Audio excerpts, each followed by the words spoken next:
Jemaah sekalian, eh, tentunya sebagaimana yang kita sampaikan pekan lalu, kita bersyukur kepada Allah ya, keadaan kita di daerah kita secara umum sudah normal dari sisi musibah banjir. Namun tentu saja kita tetap juga banyak berharap kepada Allah dan khawatir ya, tetap kita juga mesti memasang dua sifat ini atau dua hal yang harus selalu beriringan antara khauf dan roja. Dan juga tentunya di samping kita tetap masih khawatir jika datang sesuatu yang tidak kita harapkan kembali, dan tetap berharap semoga itu tidak terjadi, kita juga perlu untuk prihatin dengan sebagian saudara-saudara kita yang sekarang justru tertimpa musibah tersebut. Ya, kita semuanya tahu bahwa di negeri kita ini masih ada saja daerah yang tertimpa musibah banjir ya, dan secara khusus ibu kota ya, yang dibahasakan bahkan sebagian menyebutkan sudah nyaris tenggelam ya, sudah sangat parah di hampir semua tempat di Jakarta. Tentu saja sebagaimana yang sudah kita sampaikan, ini adalah musibah yang tentu banyak hikmah di dalamnya. Namun di antara hal yang perlu untuk kita renungkan bersama, dan ini tentu saja peringatan bagi kita semuanya untuk menunjukkan kepada kita maha kekuasaan Allah dan kelemahan kita ini hamba-hamba Allah Subhanahu wa taala. Di mana kadang manusia yang begitu sombong, yang begitu pongah dan merasa merekalah yang berkuasa segala sesuatu. Lalu dengan musibah yang seperti ini mereka akhirnya tahu bahwasanya mereka sangat lemah. Air saja yang merupakan sesuatu yang mungkin selama ini dikendalikannya, dimanfaatkannya, namun jika Allah berkehendak lain, maka justru akan menjadi musibah baginya. Dan juga peringatan ya kepada orang-orang yang mungkin menyangka bahwa manusialah yang bisa menyelesaikan persoalan-persoalan walaupun tidak berhubungan dengan hukum dan aturan Allah Subhanahu wa taala. Ya, Jakarta suatu kota yang kita semuanya tahu setiap tahun langganan. Siapapun pemimpinnya. Tapi pernah ada sangkaan sebagian orang bahwa jika si fulan yang sudah jadi pemimpin, khalas, ya, selesai semua persoalan.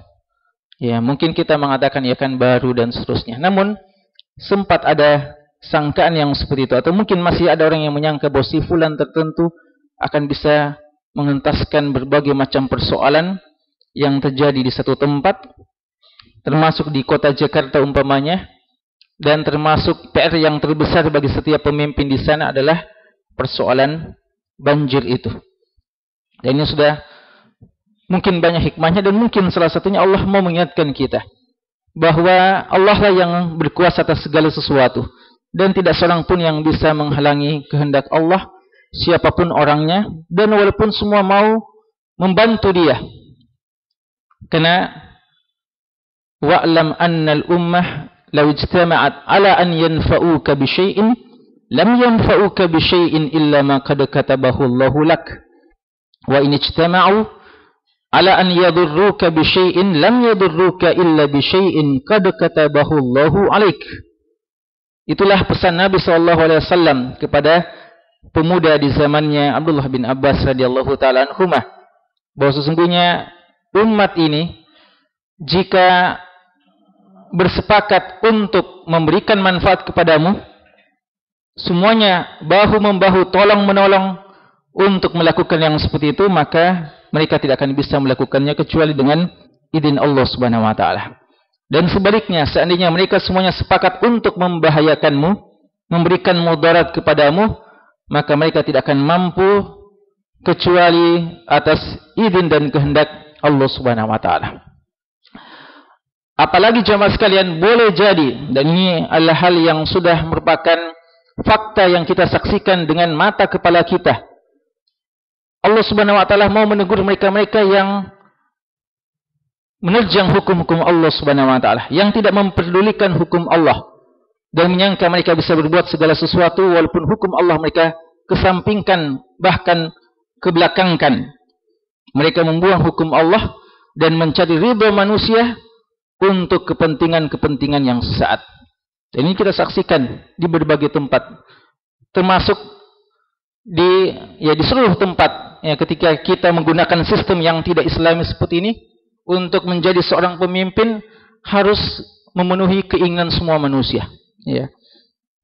Kita yakin berapa banyak hukum Allah telah diinjak-injak pada saat mungkin pilkada di Jakarta, yang mungkin saja bisa mengundang murka Allah Subhanahu wa taala. Berapa banyak hukum Allah, kekufuran, kesyirikan itu justru diangkat, dan paling minimal kemaksiatan-kemaksiatan.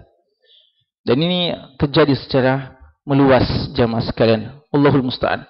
Hal yang paling ringan saja, artinya yang paling ringan di antara sekian banyak kemungkaran, tapi di sisi Allah sebenarnya dia sesuatu yang tidak ringan, adalah persoalan kampanye umpamanya. Ya, di kampanye ini begitu banyak kedustaan, begitu banyak janji-janji yang mungkin tidak akan mungkin bisa terwujudkan, dan minimal untuk meraih simpati banyak orang, mengundang mereka-mereka yang istilah mereka menghibur mereka dengan lagu-lagu, dengan tontonan-tontonan yang dimurkai oleh Allah Subhanahu wa taala. Apakah ini bukan merupakan salah satu faktor utama mengundang murka Allah Subhanahu wa taala demi menarik simpati sekian banyak manusia? Dalam hadis yang diriwayatkan Imam Tirmidzi dari Aisyah radhiyallahu taala anha, Rasulullah sallallahu alaihi wasallam bersabda, "Man ardan nas bi sukhtillah wakkalahu Allahu ilan nas." Barang siapa yang mencari keridhaan simpati manusia, tapi dengan kompensasi apa? Bi sukhtillah, untuk bisa menarik simpati banyak manusia, maka terpaksa, atau mungkin sebagian tidak merasa terpaksa, mereka mengundang kemurkaan Allah Subhanahu wa taala. Maka apa yang terjadi? Wakkalahu Allahu ilan nas. Maka Allah Subhanahu wa taala akan mewakilkan mereka kepada manusia. Artinya silahkan cari simpati manusia yang kamu inginkan itu. Allah berlepas diri dari mereka-mereka. Jika Allah sudah berlepas diri, kepada siapa mereka akan berpijak, kepada siapa mereka akan bertopang, kepada siapa mereka akan meminta. Apakah mereka akan meminta kepada sesama manusia yang juga lemah, tidak mampu berbuat apa-apa? Tentu saja kembali kepada Allah semua segala urusan. Namun jika Allah telah berlepas diri, Allahul musta'an. Maka jemaah sekalian, ini harus untuk kita pahami dengan baik. Ya, apalagi kita juga sudah menjelang, di daerah kita secara khusus, kita sudah akan mengadakan, bukan kita yang adakan, kita akan menghadiri atau mengikuti pilkada itu. Jangan kita sangka bahwa akan selesai semua persoalan dengan si fulan yang terangkat. Jangan kita sangka bahwasanya tanpa hukum Allah masalah-masalah akan bisa diselesaikan. Kita harus yakin bahwa segala persoalan harus dikembalikan kepada Allah, dan aturan Allah lah itu yang akan menyelesaikan persoalan. Dan pemimpin disebut dengan khalifah, dan Allah Subhanahu wa taala menciptakan manusia untuk menjadi khalifah, artinya pengganti Allah di muka bumi ini untuk menerapkan hukum-hukum Allah Subhanahu wa taala. Tapi sungguh sangat disayangkan ketika hukum Allah justru dipinggirkan, yang justru dibuang, bahkan diremehkan, bahkan dianggap sebagai faktor penghambat kemajuan. Ya Allahul musta'an. Maka perlu untuk kita ingatkan pada dua pihak.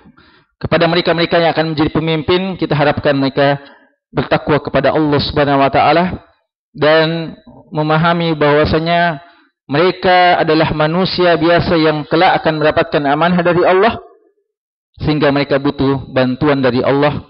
Maka hendaknya mereka mengambil hukum Allah Subhanahu wa taala dan mereka jangan mempertontonkan dan membanggakan pelanggaran-pelanggaran terhadap hukum-hukum Allah Subhanahu wa taala. Amanah sangat besar bagi para pemimpin. Maka sangat wajar jika para salafus saleh mereka pada berlomba-lomba untuk lari dari amanah tersebut, karena mereka tahu resikonya, mereka tahu konsekuensinya, mereka tahu pertanggungjawabannya di hari kiamat kelak. Adapun mereka yang tidak memahami masalah ini, maka mereka akan berlomba-lomba dan mungkin mereka sampai mau berdusta demi mewujudkan cita-cita mereka yang mungkin sebagaimana kata Nabi sallallahu alaihi wasallam, innakum latahdusuna 'alal imarah wa innaha satakunu nadamatan yaumal qiyamah. Kalian begitu berhasrat, begitu berlomba-lomba untuk menjadi pemimpin, padahal dia akan kelak menjadi penyesalan di hari kiamat. Ya waliyatubillah. Maka kita ingatkan bahwa memang pemimpin mesti ada.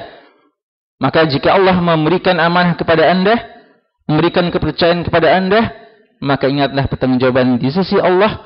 Tegakkanlah hukum Allah Subhanahu wa taala, kan itulah yang bisa menjadi solusi dari semua persoalan. Walaupun tentunya tidak berarti jika khilafah tegak, hukum Allah ditegakkan, tidak akan ada persoalan. Ya, di zaman Nabi sallallahu alaihi wasallam khulafaur rasyidin ada saja juga masalah sana sini. Tapi harus dikatakan secara jujur dan fakta memang menunjukkan yang seperti itu, bahwa kemungkaran, kemudaratan akan bisa terminimalisir walaupun pemimpinnya mungkin zalim, ya, sebagaimana yang terjadi selepas khulafaur rasyidin, namun itu tetap bisa diminimalisir ketika hukum Allah ditegakkan.